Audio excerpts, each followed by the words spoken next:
की एक दिन, क्योंकि कंस रोज एक दैत्य भगवान को मारने के लिए भेजता था। अघासुर, बकासुर, नाना प्रकार नाना नाम के दैत्यों को प्रभु को मारने के लिए भेजा करता और कोई लौट के वापस नहीं आता था। एक दिन अरिष्टासुर नाम का दैत्य भगवान को मारने के लिए पहुंचा और बैल बनकर के जो सींग लेकर कन्हैया को मारने दौड़ा, कन्हैया ने उस अरिष्टासुर की दोनों सींग को पकड़ के ऐसे निचोड़ दिया जैसे गीले कपड़े को निचोड़ते, और अरिष्टासुर का भी गोविंदाय नमः। नारद बाबा ने देखा अच्छा मौका है, नारद जी का काम है भगवान के यश को बढ़ाना।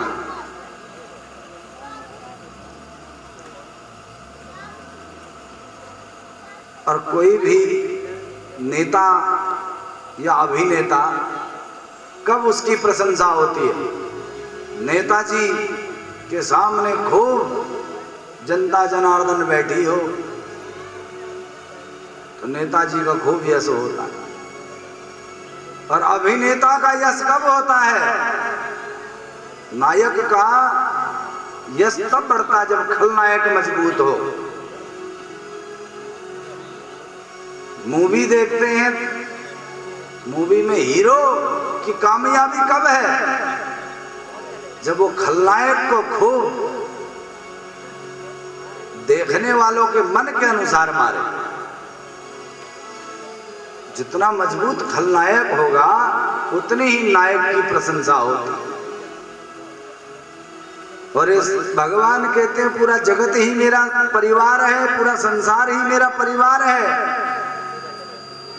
तो संसार को दिखाने के लिए, एक लीला करने के लिए भगवान संसार में आते।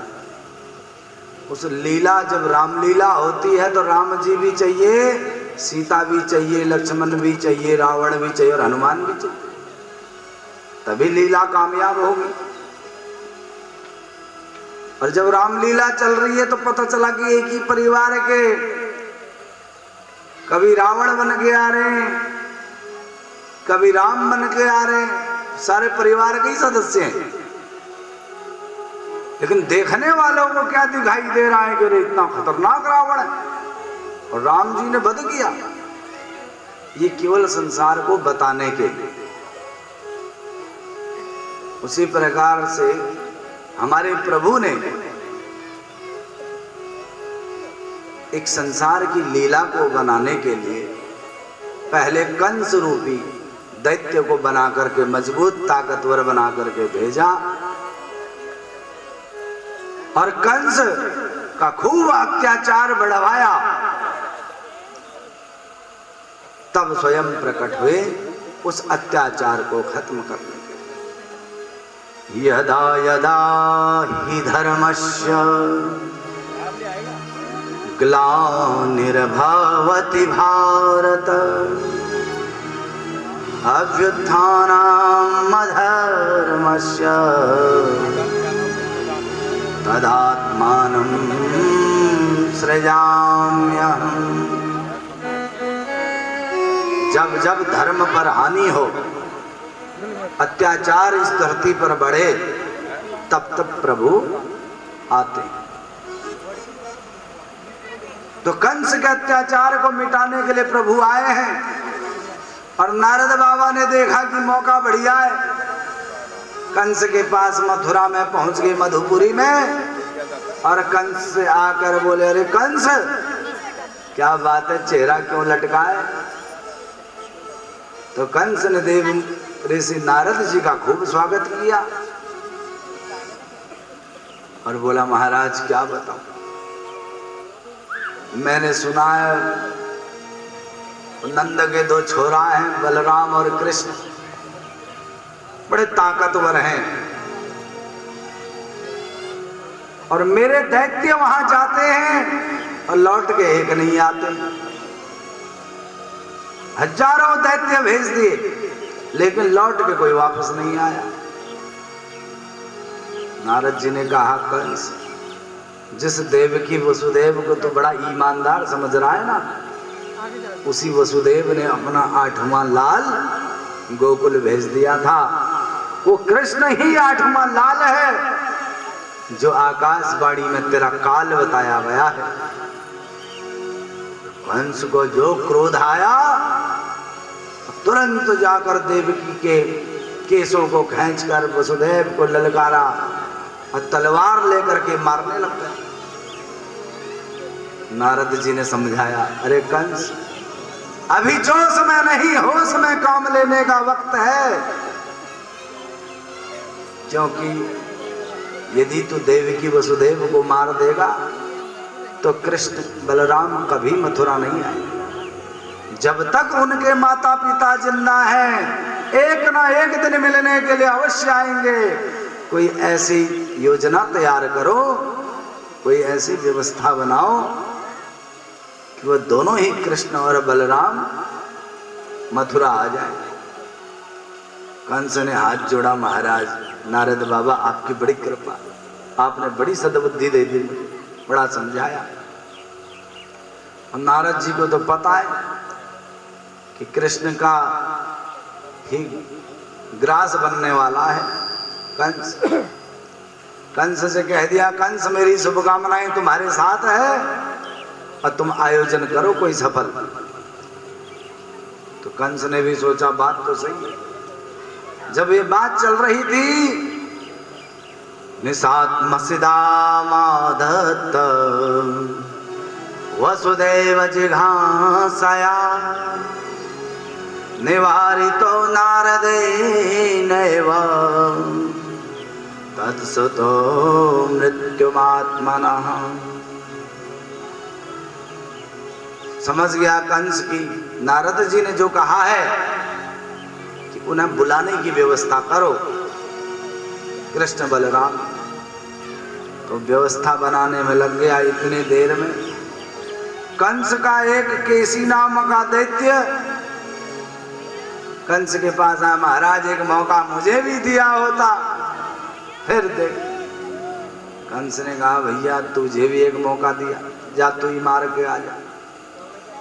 तो केसी नाम का दैत्य जब भगवान को मारने के लिए दौड़ा तो कन्हैया ने एक ही मुक्के में उस केसी का भी वध कर डाला। केसी घाट में बैठे हमारे कन्हैया खूब क्रीड़ा कर रहे थे और केसी को भी भेज दिया, गोविंदाय नमः कर दिया। अब तो कंस ने सोचा कि दोनों भाइयों को बुलाना ही पड़ेगा। जब तक वो यहाँ पहुंचेंगे नहीं, यहाँ आएंगे नहीं, तब तक कुछ होगा नहीं, और यहाँ आ गए तो उन्हें मैं छोड़ूंगा नहीं। कंस ने मन में विचार किया तो सोचा किसको भेजूं बुलाने के लिए। तो अक्रूर जी हैं, अक्रूर जी को भेजा गया बुलाने के लिए। कंस ने अपना दूत भेजा अक्रूर जी के पास कि अक्रूर जी को बुला करके लाओ। और दूत अक्रूर जी के पास जाकर बोला, महाराज मथुरा नरेश कंस ने आपको बुलावा भेजा है। अक्रूर जी खूब घबराए, अब न जाने ये दैत्य, न जाने ये कंस रूपी कैंसर मुझे क्या पीड़ा देने वाला है। फिर भी राजा की आज्ञा है तो जाना ही पड़ेगा। अक्रूर चाचा उस दूत के साथ कंस भवन में आए और कंस के भवन में आते ही जो कंस ने गले लगाया, प्रणाम किया, तो अक्रूर चाचा की तो धड़कनें बढ़ गई। न जाने अब क्या दंड देने वाला है, न जाने मुझसे क्या अपराध होगा। गृहीत्वा पाणिनां पाणि ततो अक्रूरमुवाचः कंस ने अक्रूर जी का हाथ पकड़ा और अपने विशेष कक्ष में लेकर के गया। विशेष कक्ष में ले जाकर अक्रूर जी की कुशल सेम पूछी, प्रणाम किया, लेकिन अक्रूर जी घबराए हुए, डरे हुए। कंस ने कहा, अक्रूर जी एक काम है, मैंने सुना नंद के घर में 2 लाला हैं, कृष्ण और बलराम, बड़े ताकतवर हैं, तो मैंने एक कबड्डी का आयोजन किया है, मल्ल युद्ध का आयोजन किया है और एक मेला भी आयोजन करेंगे उसी बीच में, क्योंकि बच्चों को मेला देखने का खूब शौक होता है, मेला में घूमने का। और दोनों ही कृष्ण और बलराम की प्रशंसा खूब फैल रही है, ख्याति फैल रही है कि बड़े ताकतवर हैं, तो मलय युद्ध हो जाएगा तो उनकी ताकत की परीक्षा भी हो जाएगी और मेला भी हो जाएगा और मथुरा वासियों को उस मेले में आनंद भी आएगा। इसीलिए तुम कोई ऐसी व्यवस्था करो, उन दोनों को लेकर के आओ। तो अक्रूर जी सोच समझ गए कि ये कंस की कोई चाल है, क्योंकि कंस रूपी कैंसर बड़ा खतरनाक है। अवश्य कोई चाल है जो दोनों भाइयों को यहां बुलाकर उनको मारना चाहता है। अक्रूर जी समझ गए, लेकिन मन ही मन एक विचार भी कर रहे। अक्रूर जी, ये कंस जितना मर्जी बड़ा दुष्ट हो, जितना मर्जी बड़ा पापी हो, लेकिन आज मुझे इसने ये काम सौंप कर कन्हैया को बुलाने के लिए भेजा है। मेरा तो सौभाग्य इसने उत्पन्न कर दिया कि आज मुझे इसके कारण हरि के दर्शन हो जाए। कंस का धन्यवाद भी कर रहे मन में और क्रोध भी आ रहा है कि छोटे से बच्चों को मल्ल युद्ध के बहाने मारने के लिए बुला रहा है। मनोरथान करो युज्जय जनो देवतानपि युज्यते हर्ष शोकाभ्याम तथाप्याज्ञं करोमि ते। अक्रूर जी सोच रहे मेरी तो, मैं तो सेवक, मुझे तो आज्ञा का पालन करना ही है, इसीलिए मुझे जाना ही पड़ेगा। रथ तैयार किया, सुबह सुबह अक्रूर बाबा चले गए वृंदावन के लिए। मथुरा से वृंदावन जाना मात्र पैदल भी आदमी जाए तो 1.5 घंटा लगता है, और अक्रूर चाचा सुबह के निकले हुए, शाम हो गई, गोधूली का वक्त हो गया, संध्या का समय हो गया, गाय का चर के जंगल से वापस आने का समय हो गया। नंद बाबा जब गए, उषित्वा रथमास्थाय प्रययो नंद गोकुलम। अक्रूर चाचा निकले तो मन ही मन अपने कन्हैया का दर्शन और विचार कर, अपने मन में कन्हैया के बारे में सोचने लगे कि हमारे प्रभु के दर्शन मुझे होंगे, कैसे होंगे हमारे प्रभु जिनके आज मुझे साक्षात दर्शन होंगे। ऐसे इसी भाव में रथ में बैठे हुए हैं अक्रूर जी, और रथ में घोड़े लगे हुए, और घोड़े हम इस संसार में, हम जो शरीर हमारा है ये भी घोड़ा है। संसार रूपी रथ में लगा हुआ घोड़ा ये शरीर हमारा है। अक्रूर बाबा घोड़े को चलाने के लिए बैठे, घोड़े चलने आरंभ हो गए, और जो मन में कन्हैया का विचार और ख्याल आया, देखते देखते समाधि लग गई। ऐसी समाधि लग गई कि सुबह के शाम हो गई, गोधूली वेला आ गई, अक्रूर चाचा निद्रा में पहुंच गए। ऐसी नींद आ गई अक्रूर चाचा को, शाम के समय गोधूली वेला में निद्रा खुली, तो देखा एक झटका उनको लगा अचानक से निद्रा में। देखा मैं कहाँ हूं, अरे मैं तो सुबह का निकला हुआ शाम हो गई, अभी तक कहाँ चला गया था। ओहो, मैं तो अपने प्रभु के ख्यालों में खो गया। और जब बिना प्रभु से मिले इतने ख्यालों में खो गया, और प्रभु मिल जाएंगे तो फिर क्या होगा। तो अक्रूर चाचा सोच रहे मैंने कौन सा ऐसा शुभ कर्म किया, पूर्व जन्म में जरूर अच्छा काम किया होगा। किंग मया चरितम भद्रम किंग तप्तम परमं तपः किंग वाथाप्यर्हते दत्तम यद द्रक्ष्याम्यद्य केशव। मेरे पूर्व जन्म में के कुछ मैंने सत्कर्म किए होंगे, जिन सत्कर्मों के प्रताप से आज मुझे अपने केशव के दर्शन होंगे, अपने प्रभु के दर्शन होंगे। ऐसा सोच ही रहे थे कि सामने से एक हिरणों का झुंड अक्रूर चाचा के सामने से निकला। यदि मार्ग में यात्रा पर जाते समय कोई खाली बर्तन लिए सामने आ गया तो समझ लो दिन बेकार जाने वाला, और कोई भरा हुआ बर्तन लेकर के आ रहा हो तो समझ लीजिए यात्रा सफल है, जिस कार्य में जा रहे हैं सफलता पर।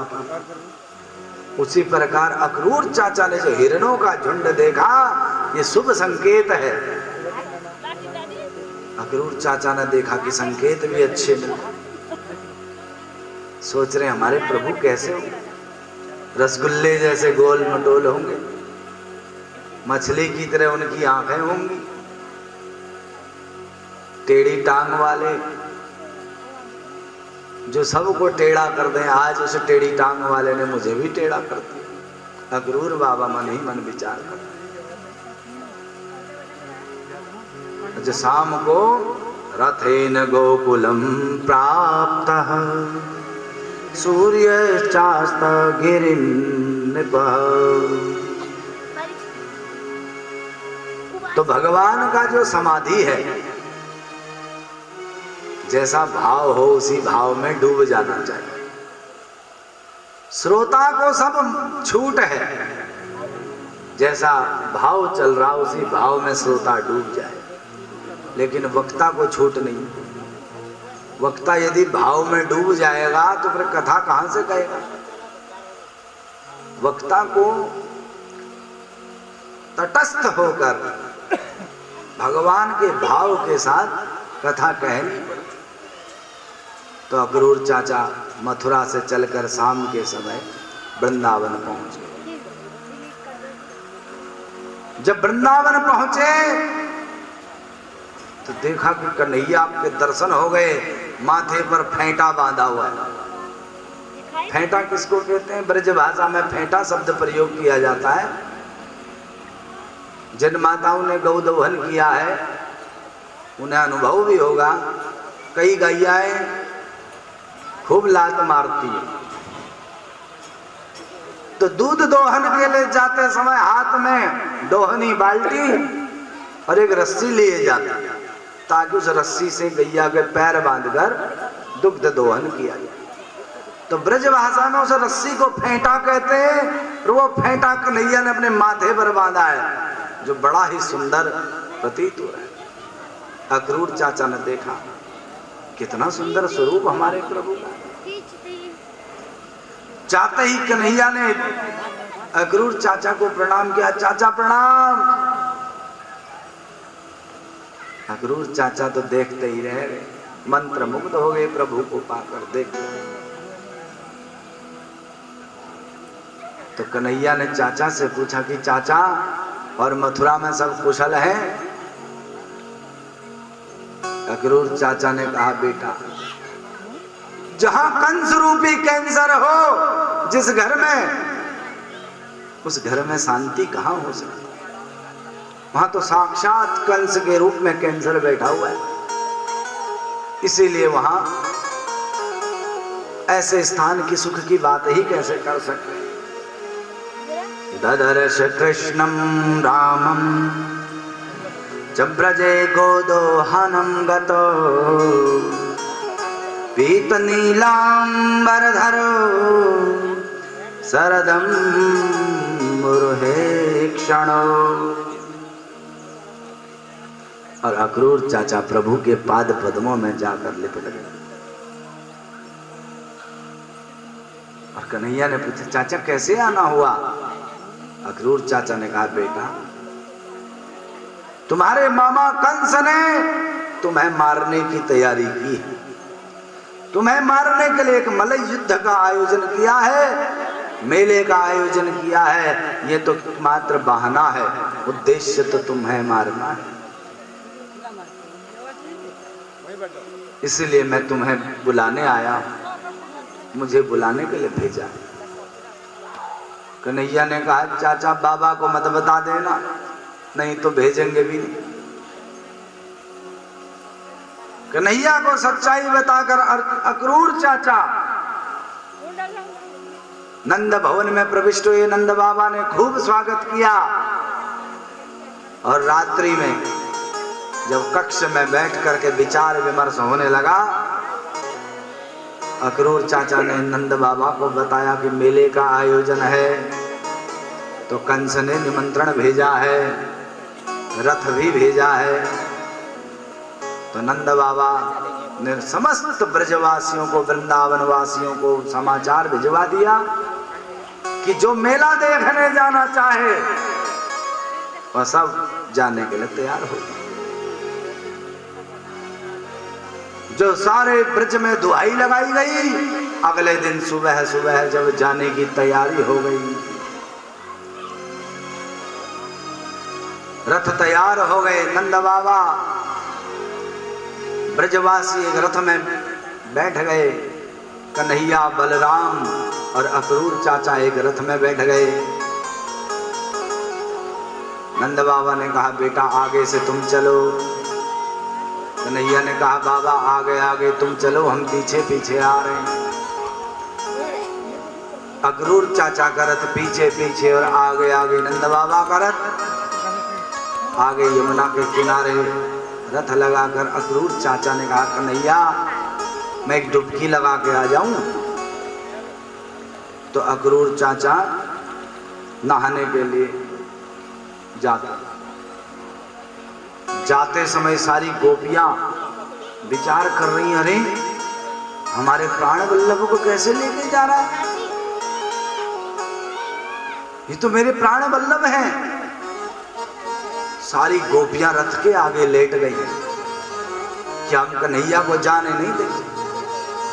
जिस प्रकार से मनुष्य हमारा हृदय धड़कता है तो हम जीते हैं, उसी प्रकार से हम कन्हैया को देखते हैं तो सांस लेते हैं। और हमारे कन्हैया को हमसे दूर लेके जाएंगे। इसका नाम अक्रूर किसने रखा? ये अक्रूर नहीं, ये तो महाक्रूर है। जिसने भी इसका नामकरण किया अक्रूर नाम रखा। अक्रूर नाम होना ही नहीं चाहिए, इसका नाम तो क्रूर होना चाहिए। तो गोपियां जाने नहीं दे रही। कन्हैया ने गोपियों को समझाया, गोपियों ये तो रात और दिन के समान है।